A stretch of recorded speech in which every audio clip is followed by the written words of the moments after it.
Class, and today's topic is on your greatest enemy. Actually, in spiritual life, many people make beginnings, and after they make a beginning, I would say majority of them fall away because they make a start, but after they've made a start, after a month or 2 months or 3 months of enthusiastic effort, suddenly there is slackening in the effort and the dissipation of the spiritual practices, and eventually they go back to whatever they were doing right in the beginning. I have not seen it once or twice or thrice, I have seen it hundreds and hundreds and hundreds of times. Then there are those people who come to spiritual life and they seem to be very steady and very fired up. And they remain in spiritual life very active, very enthusiastic for a year, 2 years, 3 years, 4 years, and then they fall away. Then there are those who come to spiritual life, and after coming to spiritual life, after 10, 15 years, after taking sannyas, after being given the appellation of Guru, suddenly they vanish from the scene of active spiritual life. So, when we see this happening to people around us, we must try to understand what is really happening. Because if we don't understand what is happening to people around us, it can happen to us also. In fact, spiritual life is like a battlefield. And there are people who are being shot all around us. And unless we know where the bullets are coming from, it's very likely that we will also fall victim to the same bullets. In fact, we often ask people that what do you think is your greatest obstacle in spiritual life? Or we ask people, what is your greatest enemy in spiritual life? And what answer do they give? The commonest answer they give is, yes, Maya. Say Maya, illusion is the greatest obstacle in spiritual life. But where is this illusion situated? From where does it arise? How does it get hold of you? And how can we combat it? In fact, when the Americans fought the war in Vietnam, the world's richest nation with the best soldiers, the best equipped, after fighting a long battle with probably the world's poorest nation, eventually had to leave the battlefield. So people were always wondering that how come the Americans, who were the richest nation, best soldiers, best weapons, how did they lose battle with the Vietnamese who were so poor and ill-equipped? So I remember reading an interview with an American soldier, and they asked him, what do you think, as the man on the field, what do you think was the reason why you all had to leave the battlefield? And you know what answer he gave? He said the answer was that in actual fact we never knew who the enemy was. He says we would go, the whole troop would come, we would march around, we would patrol the countryside, and we would never see the enemy anywhere. We would play with the children, we'd give them sweets. Then before we knew what was happening, suddenly we would all be shot down. Suddenly an old lady would be coming along, would leave a basket on a bicycle nearby us, and that basket would contain a bomb. Or a child would come and put a hand grenade in the midst of us and run away. So we never really knew who the enemy was. So if you don't know who the enemy is, then how can you fight a war? You have to lose. So also in spiritual life, unless we are aware who our enemy is, unless we are very clear what we are up against, we must lose the battle in spiritual life. Therefore, it's very important to know who the enemy is. And the enemy is none other than the mind. The enemy is none other than the mind. In fact, in the Srimad Bhagavatam, there is a very interesting story. And this story in the Srimad Bhagavatam is a story which is related by an Avadut to the ancestor of the Yadu dynasty. So the ancestor of the Yadu dynasty is being related a story by this Brahman Avadut, and he tells him the story of a Brahmin from Avanti. He says this Brahmin was very intelligent, he was very learned, and in addition to all this, he was also very rich. And since he had all the wonderful qualities as well as wealth, He had large family, many relatives living with him, many friends, many business associates, and he was leading a happy life. But one day what happened? He lost all his money. He lost all his money, he lost all his livelihood. Completely, absolutely. When he lost all his money, what happened? First of all his friends left him. Every single one of his friends left him. Actually, this is one of the tests. How do you know who your real friend is? Your friend is one who sticks to you through thick and thin. Your friend is one who sticks to you and knows what is best for you, and even if things are not going well for you, he remains with you. In fact, the other day somebody told me, he said that when I started becoming God conscious, when I started becoming Krishna conscious, now my friends have started abandoning me. They say, "Arey Sala, you're not eating meat, how can we call you to our house? You don't serve alcohol in your house, how can we come there? There's nothing to entertain us." So I said, then you know who your real friends are. Because the real friends will prepare food that you eat. The real friends will come to visit you even if you don't serve alcohol. These are your real friends. But the best way to find out who your friends are is when you have lost everything. And this poor Brahmin of Avanti, he discovered that when he lost all his wealth, he lost all his friends also. All of them were fair weather friends. So when he lost all his friends, gradually, even his relatives began to abandon him. First the extended family, because he was living in a large joint family which he was supporting. And then gradually everybody, even his children who were grown up, left.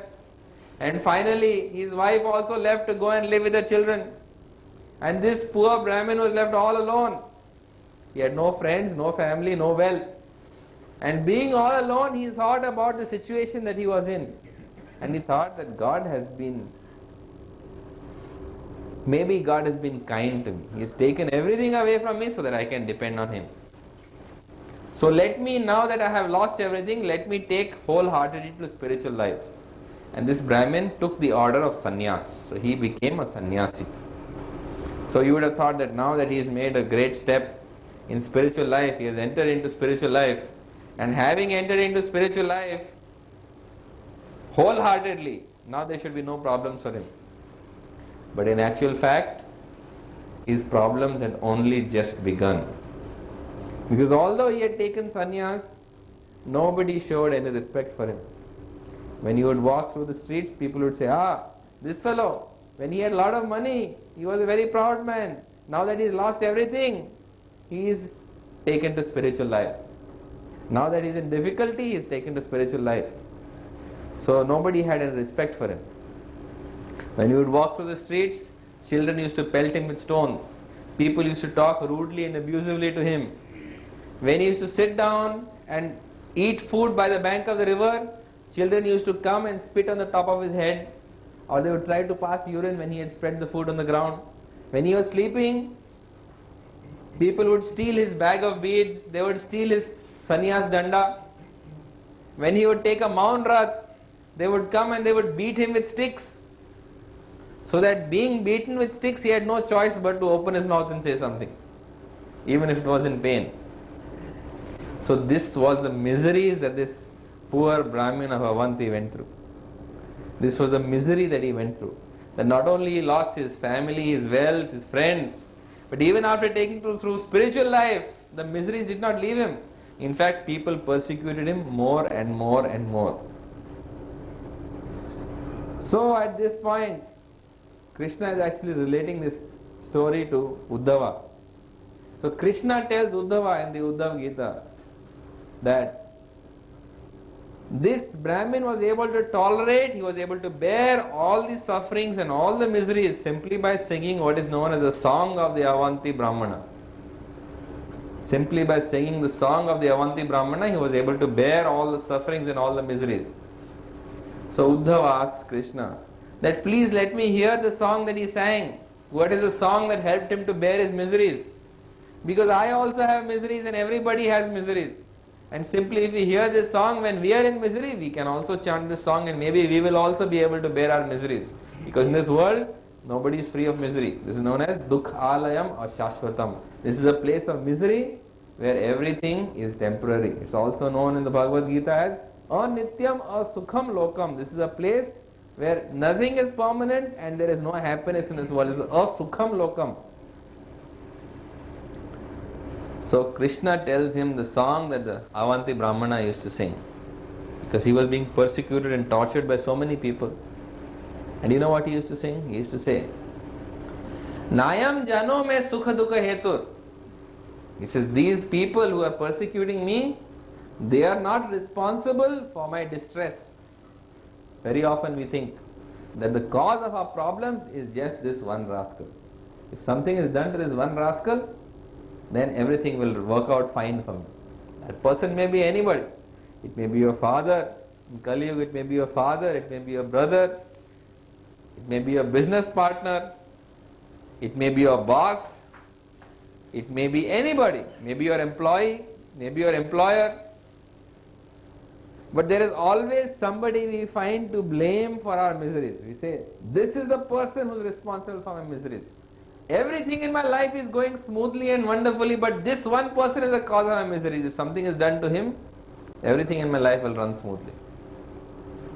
But he says very clearly, he says, Nayam jano me sukha dukha hetur. No, he says, these people are not responsible for the miseries that I am suffering. He says, Na devata atma griha karma kal. No devata. Sometimes we feel that if we do not propitiate the demigods, then they will cause suffering and misery for us. I remember one gentleman who came and told me, he says, you say that Krishna is Supreme Personality of Godhead, but I have been worshipping Ganesh. Every year I bring him to my home. Now this year, I know that if I don't bring Ganesh to my home, what will happen? He will bring misery on me, because he will not be satisfied. He will inflict all kinds of misery on me if I don't bring him this year. So I am forced to bring him. So what happens? You often blame the demigod that, oh, because I have not done this for this devata, or I have not done this for that devata, those devatas will trouble me and harass me and bother me. I remember my friend used to feel that if on Saturday he did not go to Hanuman Mandir, then he was in bad trouble.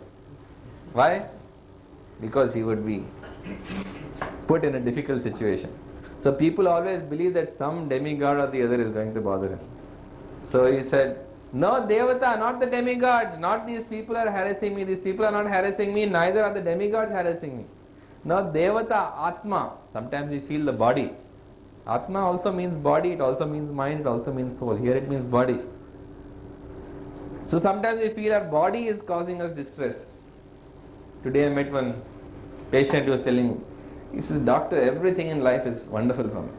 Only this body of mine is causing so much pain and distress and misery. So all my sufferings are due to these bodily conditions. I agree with you that once we free ourselves from this body, then only we can be happy. Because the body causes miseries and unhappiness.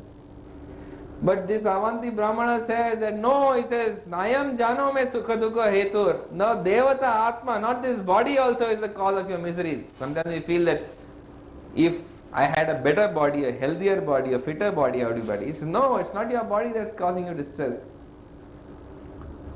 He says, neither griha. Sometimes we feel stars are responsible. Now, devata atma griha. My friend came and told me, he says, now I am in trouble. I said, what happened? He says, abhi mera साढ़े साथी shuru hone wala hai. I said, what is this साढ़े साथी? He says, 7.5 years of Saturn. And these 7.5 years of Saturn mean that Saturn is going to harass you and harass you and harass you and harass you. So now my Sadhe Sati is beginning. This is the time and period when I am really going to go through a difficult time. So, as I pointed out, my friend, he feels that if he doesn't go to Hanuman Mandir on Saturday, then there is nobody to protect him from Shani. So Shani will come and will give him a lot of distress and lot of unhappiness.